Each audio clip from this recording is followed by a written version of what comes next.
Hey peeps, we are back. We are talking Love After Lockup, Season 4, Episode 32.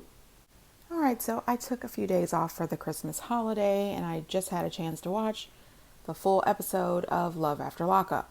Hey, before we get into the video, please do me the honors of subscribing to my channel, hitting the notification bell so you can always be notified when I post new content, hitting the thumbs up because that does wonders for my channel, and share. Thanks. So the first couple is Gabby and Chris. Gabby and Chris seem to be very toxic. Their whole family seemed to be over the top toxic. And I'm really pissed off at WeTV for even allowing them to be on the show. So there has been interviews and clips circulating around social media. There was a video, and I'm going to say alleged because I don't know these people. I wasn't there. I didn't see everything firsthand. But a video of Chris allegedly beating the hell out of Gabby. There was even an article on sarcasm.net where Gabby revealed that Chris had been out of prison for about 3 months when the altercation happened back on August the 16th. She says the fight started when she asked Chris to leave her apartment due to him cheating with multiple women. He lost it from there, Gabby says, adding that the fight started in her bedroom and later moved into the living room where the footage was recorded. She says the attack lasted 2 hours. And I only seen a short clip, but he was beating her like he was still in prison, fighting prison guards or fighting other inmates, fighting the ops, clearly. Gabby says that she suffered multiple broken bones, including one between her nose and her left eye. She says her eye was severely damaged and will require surgery after Chris tried to gouge it out with his fingers. The video had a photo of Gabby's chipped tooth, which she says she has to have replaced. Gabby says that she handed over all video footage to the police and she currently has a restraining order against Chris that will eventually become permanent. She reveals that Chris had threatened to kill her and she recorded the interview with sarcasm from a domestic violence safe house. Thankfully for Gabby, it appears as though Chris may not be getting out of jail for a while. She says that he's serving time for charges in multiple states. He has to do his Jersey time, and then he will go on to do his New York time. Listen, this is disgusting to me. Any kind of domestic violence, any kind of violence, period, is absolutely uncalled for and disgusting. If you are in a relationship with this woman and she wants you to leave, just get the fuck out. That's all you have to do. If you are out here cheating with multiple women, then clearly you are not satisfied with what you are getting at home. Just pack your shit and go to your mama's house. This is not necessary to put your hands on anybody. And WeTV, I am disgusted at the fact that you think it's okay to air them on this show. You are giving them a check for this. You are allowing him to be on TV. This is a no-go. WeTV, come on now. WeTV, come on now. You should have definitely pulled them from the show. They could have been edited around. Anyway, the whole episode, pretty much, you see Chris's sister rolling up some weed. She's either rolling up weed or smoking weed. Rolling up weed or smoking weed. Really, girl, get a life. If you could afford to buy all that weed, you could afford your own room at the hotel. You know, this is crazy. These people are nuts to me. It makes no sense. And then when they finally pick him up, dude, are you serious? You know, I don't like to talk about people's looks, so I'm just going to move on from here. But I will say this. I thought of Celie and Miss Suge and The Color Purple. That's all I'm going to say. Anyway, they end up picking him up. So when she picks him up, we find out that he split the $150K with his mom and with Gabby. And it turns out now that he's out of jail in need of an extra tooth, he has $0. I said, so you gave your $150K to your mom and Gabby and nobody looked out by saving any money for this dude? He wasn't smart enough to save some of his own damn money? This just makes no sense. Then when he's hugged up with Gabby, he tells her that her cats better be wet and decent. Excuse me? What did you just say, buddy? Okay, and she goes on to say that she hasn't had the sex in 5 years. Honey, I listen. Girl, please. We can't believe that. We can't believe that. And one of the reasons we can't believe that is we saw you get the vagina tightening. If you hadn't had the sex in 5 years, you would feel virginal. Do you understand what I'm saying? No, ma'am. Listen, he also lets us know that he spent over 247 days in solitary confinement when he was in prison. This man needs help. This man needs some mental help. There is no way you can spend that many days in solitary confinement without going crazy. You know what? That still does not excuse him for his behavior towards Gabby, but he definitely needs to get some help. Then he goes through this little checklist about Gabby. She's mad pretty, long hair, banging body, all of her teeth. What? That's your list for what you need for a girlfriend? You don't have all your teeth. I'm just saying, rudeness. Then for them to go in that bathroom and try to have the sex in that nasty Greyhound bus stall. I said, wait a minute, is this the girl we saw her first season on Love During Lockup when she was out here trying to buy a $30,000 wedding dress out here at these huge wedding venues, and here you are getting married on the sidewalk next to the Greyhound bus station? Girl, how the mighty have fallen. Anyway, him and her running past his mama and sister, and they getting married on the side of the Greyhound bus station, pissed off, talking about he doesn't know why they're sitting in the car or why they're not there. Because you ran past them and didn't tell them where you were going, number one. Number two, because your mom and sister are lazy. They're not walking around that building. And number three, your sister needed to roll up again. That's why.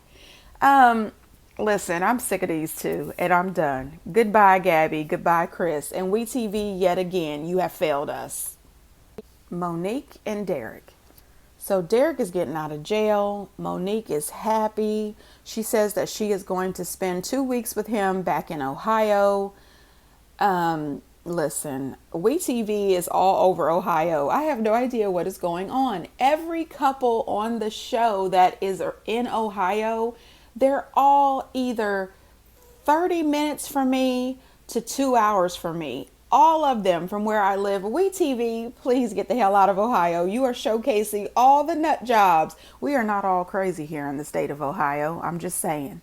Anyway, she packs up a box of cameras that she says that she's going to try to hide all over Derek's grandmother's house so she can record the comings and goings and what's happening in this woman's house. And I said to myself, first of all, ma'am, that is a crime.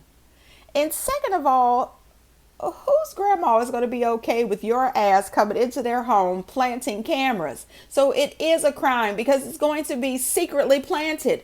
This just doesn't make sense, and it comes off as being extremely insecure.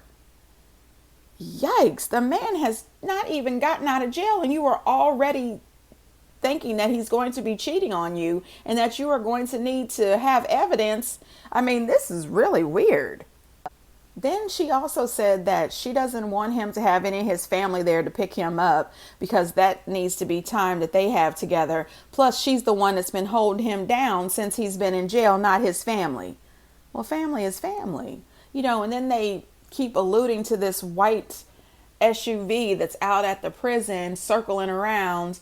I bet you 9 times out of 10, it's just a few of his family members. So her and her sister get together to go pick him up. They're driving from Chicago to pick him up, and her sister doesn't like him, and I understand it. I'm team her sister. I can't remember what her sister's name is. Claudia or something? I don't know. But I'm team her sister. Her sister says that he's rude, he's disrespectful, he talks to her crazy, and he wants her to be locked up because he's locked up. She shouldn't go out with her friends and family because he can't go anywhere. No, we didn't do any crimes. You the one behind bars. I tell you what, a man locked up can't tell me shit. Anyway, when he is disrespectful to her sister and her sister is absolutely standing up for herself, she tells her sister to try to respect him. Girl, are you out your... Yes, you are. Shit. Why the hell am I asking? No, ma'am. He better learn how to respect women, period. And talk to you and your sister as if he has some good sense. This is ridiculous. Then they arrive in Youngstown. Listen, we see her unpacking all of this stuff that she has bought him. She bought him an $1,100 pair of jeans. She's also purchased him a $700 pair of joggers. And she says that right there, all the stuff that she has laid out for him, including a phone that she has set up the password, added a tracking device, share your location for, the insecurities is really just getting bigger and bigger by the second that we see her. Anyway, she tells her sister that right there, all the stuff that she's laid out on the bed for him is $5,000. And her sister is so taken aback. Her sister says she's never bought me anything nice like this. And not only that, her sister's son's birthday was 2 weeks ago and she didn't even buy him a present. I tell you what, that there, I would have told her, you know what, find your way to the prison and find your way back home. I would have gotten in my car and drove home. You didn't even buy my child, your nephew, a gift. But you just spent $5,000 on this dude, a bunch of clothes. She also lets us know that altogether she spent about $10,000 on him. I said, now wait a minute. Last week's episode, we saw you at the weight loss clinic and they told you that a 12-week program was $2,500. Ma'am, you could have got the 24-week program and you just put $5,000 out here on the bed. Not only that, you also said that you wanted to get the gastric bypass surgery. If you've put $10,000 towards this man, that's $10,000 you could have put towards your surgery. And that surgery is covered by most insurance companies. So that could have been your deductible and you would have had money left over. Listen, girl, no. No, you doing it wrong. It looks like you're trying to buy this man, like you're trying to buy love. You're trying to buy affection. This is not all right. I'm telling you, she's talking about, well, he's been in jail all this time. He needs some nice stuff. Girl, what he needed was 2 pair of jeans and a t-shirt from Walmart.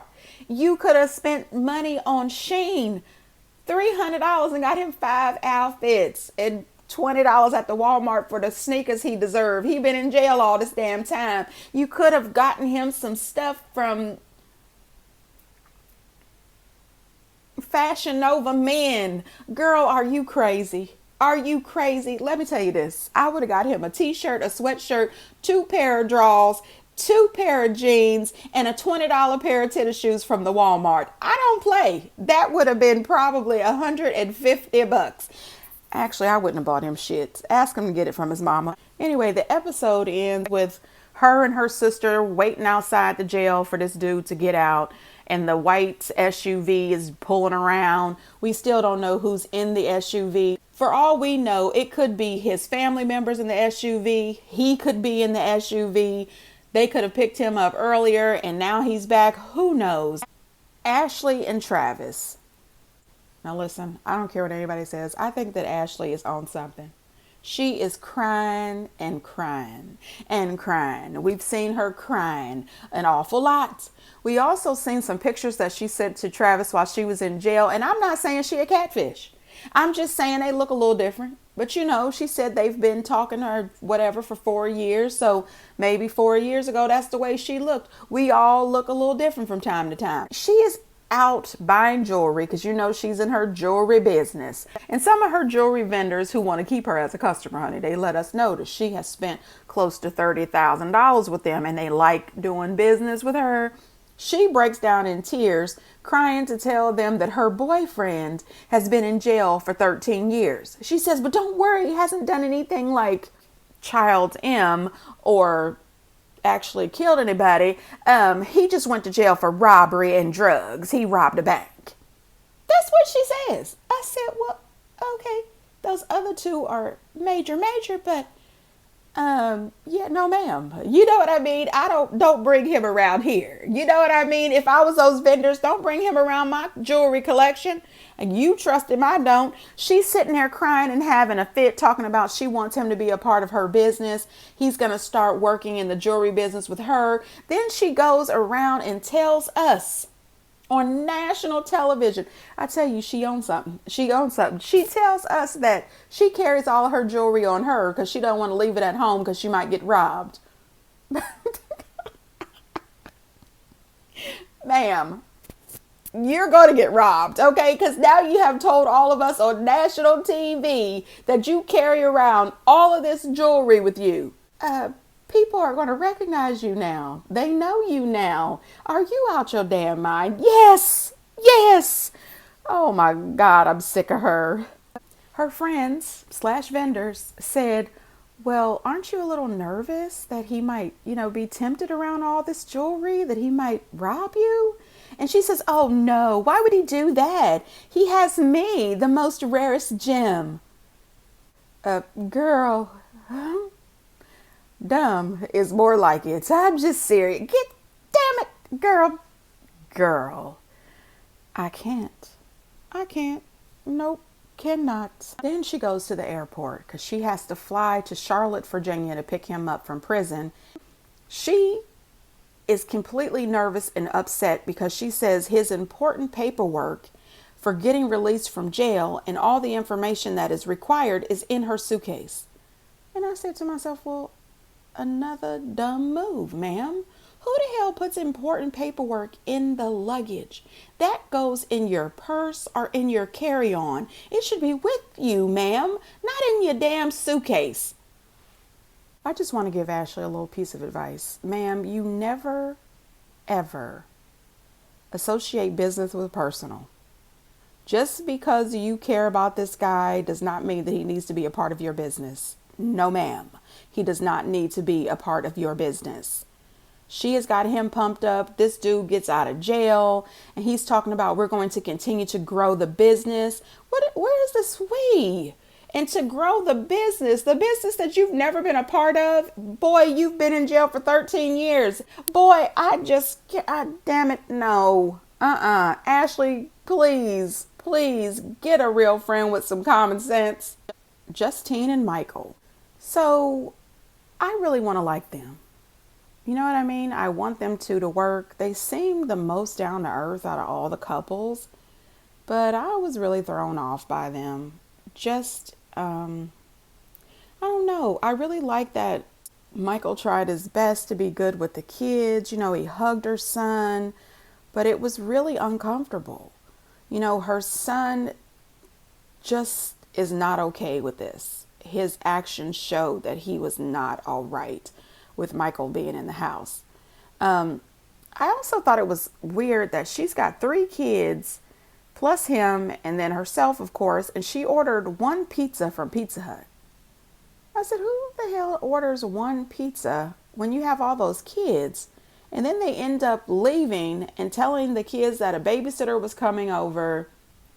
They were going to spend the night at a hotel.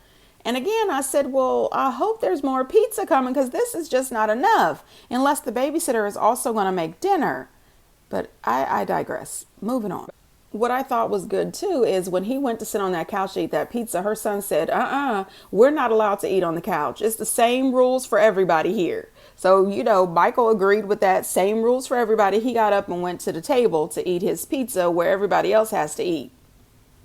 But you could still see how her son was pulling on her, telling her how much he loved her. He needed hugs. He missed her a lot. He hasn't seen her since this morning. It made me sad. It really did. I started to tear up a little bit. I thought, he's not ready for this. These kids are not ready for this. You just threw him in the mix and then brought him straight home and put him in the house. It's too much. Her son even made the comment that he is not going to call him dad. And I don't blame the little boy, not at all. At some point they were in the car, they're hot and heavy, they're ready to have the sex. And he makes this comment regarding her butt and some ranch and chicken wings. And I said, you know what? Y'all had me as a cute couple right up to that. That was real gross and disgusting. I don't know. I want to like this couple, but I have a feeling that it's about to be bad. I think that he's about to get his bearings and he's going to be out in these streets with the pharmaceuticals and a whole lot of women. That's just my opinion. Anyway, you guys, moving on. So they introduce us to Aries and Cameron. And Aries, come on. Aries is a gorgeous single mom who is doing too damn much. Just another single mom bringing a strange prison dude home with her daughter. That is not acceptable. And having grown folks conversations with her small daughter is still too damn much. She says that she's never really been into rappers, but supposedly Cameron is this major successful rapper in Cincinnati, Ohio, which I live in Ohio. I've never heard of this tiny dude. Anyway, oh gosh, I just feel like little man syndrome is about to be on full display with this dude. And I also want to say that beauty is in the eye of the beholder, because she says that she thinks that Cameron is so gorgeous and I don't see it. But anyway, she said that she saw his music on the Facebook and then she slid into his DMs and told him she wanted to have his babies. I hope this is a made up situation. I hope this is a scripted. Girl, no, you didn't. Say you didn't do that. Anyway, she says that her daughter's father lives out of the country and her daughter and his relationship is mostly featured on WhatsApp. And she says that her daughter needs a man in her life. Well, I'm sure she does, but not this guy. I mean, you're just going to drag some local rapper out of the DMs and into your daughter's life. That just doesn't make sense to me. Anyway, her daughter did make a comment that she hopes that her mom, and I'm paraphrasing, spends as much time with her as she does with Cameron. So I'm thinking this young lady is already concerned that her mom is going to drop her for Cameron. That's a red flag already. She also makes me angry when she mentions that she has taken down $10,000 from her 401k to take care of this dude because her regular job, she can't afford to take care of her life and his prison life. I said, now come the fuck on. You don't take money out of your 401k unless it's an emergency, a medical emergency, a death in the family. You need $10,000 to put down on a home, something like that. Not for some dude that you met through sliding into his direct messages on Facebook. Good God, what the hell is wrong?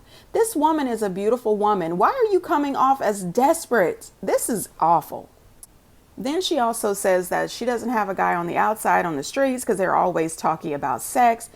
Honey, listen, on her way to pick him up from prison, she throws on some of his YouTube music. I said, girl, you are trying to give us an infomercial and we don't want to hear it. We really don't. I'm turning the channel on him and his music. She picks him up from jail. He comes out looking like a tiny Wolverine, and you can tell that she was not attracted to it, because she said, oh wow, you need a new outfit, you need a haircut, you need this and this, and he's trying to slobber down and he's nasty talking and sit on my face and all this stuff. I said all the stuff that she said she didn't want, all the stuff that she said she didn't like outside on the streets, dudes who are walking free. You got all of that wrapped up in Tiny Tim, who says that he got busted and went to jail for transporting weed from Ohio to California in his suitcase. Well, anyway, he got busted and went to jail. He says he's going to get out and try to stay on the straight and narrow. Yeah, right. I doubt it. Anyway, he changes clothes, throws out the plants. She went to some plant shop and spent $240 some on plants for this dude so he could have it at the halfway house. Yet again, another stupid purchase. That's something you could have bought for your daughter, or that's your electric bill, the gas bill, something. Girl, cut the shit. I'm just saying. Anyway, you guys, this is going to be one hell of an interesting season of Love After Lockup, and I'm here for it. Get down in the comments and let me know what you think. And until next time, bye.